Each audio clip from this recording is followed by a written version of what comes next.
चीन की communist party में इस वक्त बहुत बड़ा भूचाल आया हुआ है।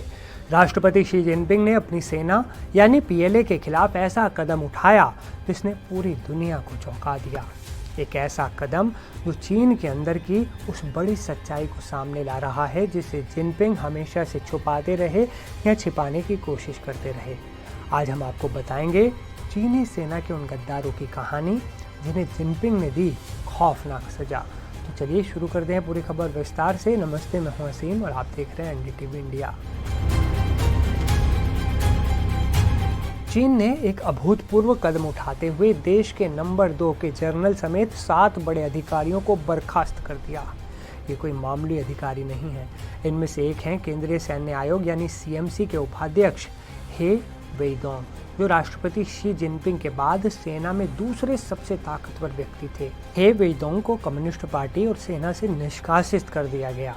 वो कम्युनिस्ट पार्टी के बड़े फैसले लेने वाले निकाय 24 सदस्यीय पॉलिट ब्यूरो के पहले सेवारत सदस्य हैं जिन्हें इस तरह की जांच का सामना करना पड़ा और निष्कासन मिला।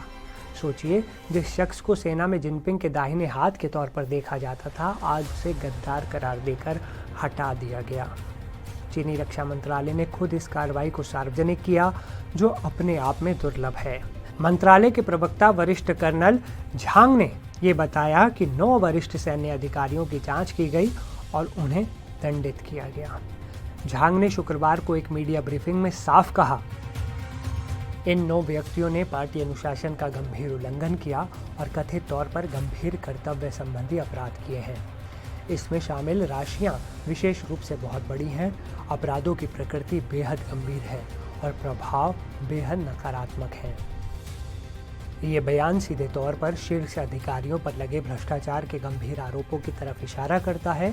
जिन जनरल्स को बर्खास्त किया गया है उनमें केंद्रीय सैन्य आयोग के हे वेइदोंग, सीएमसी के पूर्व सदस्य मियाओ हुआ, पूर्वी थिएटर कमान के पूर्व कमांडर लिन जियांगयांग, चीनी सेना के पूर्व राजनीतिक आयुक्त युआन हुआजी और चीनी रॉकेट फोर्स के पूर्व कमांडर वांग हुबिन जैसे बड़े नाम शामिल हैं। इनमें से रॉकेट फोर्स के कमांडर और राजनीतिक आयुक्त पर लगे भ्रष्टाचार के आरोप सबसे ज्यादा हैरान करने वाले हैं, क्योंकि ये बल चीन के परमाणु हथियारों की जिम्मेदारी संभालता है।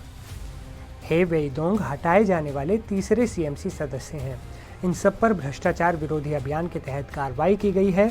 चीनी सेना के प्रवक्ता ने कहा, इनकी गंभीर जांच और सजा भ्रष्टाचार के खिलाफ लड़ाई को अंत तक जारी रखने के दृढ़ संकल्प को दर्शाती है। ये इस स्पष्ट रुख को उजागर करता है कि सेना में भ्रष्ट अधिकारियों के छिपने की कोई जगह नहीं है। चीन में हुई इस कार्रवाई का सबसे बड़ा असर चीन की सैन्य कमान श्रृंखला यानी केंद्रीय सैन्य आयोग सीएमसी पर पड़ा। जिनपिंग की अध्यक्षता वाली सीएमसी में 2022 में 7 सदस्यों का चयन हुआ था, लेकिन अब तक सिर्फ 4 सदस्य ही बचे हैं। दशकों में ऐसी स्थिति कभी नहीं देखी गई।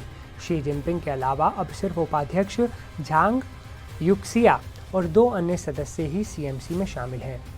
इतने बड़े पैमाने पर की गई ये कार्रवाई क्या दिखाती है? ये दिखाती है कि चीन की सेना अंदर से पूरी तरह खोखली हो चुकी है। जिनपिंग जिस शुद्ध और मजबूत सेना की बात करते थे, वो भ्रष्टाचार के दीमक से बर्बाद हो चुकी है। जिनपिंग ने इन जनरल्स को हटाकर दुनिया को ये तो बता दिया कि वो अपनी सेना को साफ कर रहे हैं, लेकिन साथ ही साथ ये भी साबित कर दिया कि चीन की सैन्य ताकत अंदर से कितनी कमज़ोर है और भ्रष्टाचार कैसे वहाँ पर फैल चुका है। इस पूरे घटनाक्रम का जियोपॉलिटिकल असर क्या होगा, इस पर दुनिया की नज़र बनी रहेगी। इसलिए लेटेस्ट अपडेट्स के लिए एनडीटीवी इंडिया देखते रहें। साथ ही आप हमें बताइए कि चीन में फैले इस भ्रष्टाचार के जाल पर आप क्या कहना चाहेंगे। अपनी राय हमें कमेंट में आप बता सकते हैं। नमस्कार दोस्तों।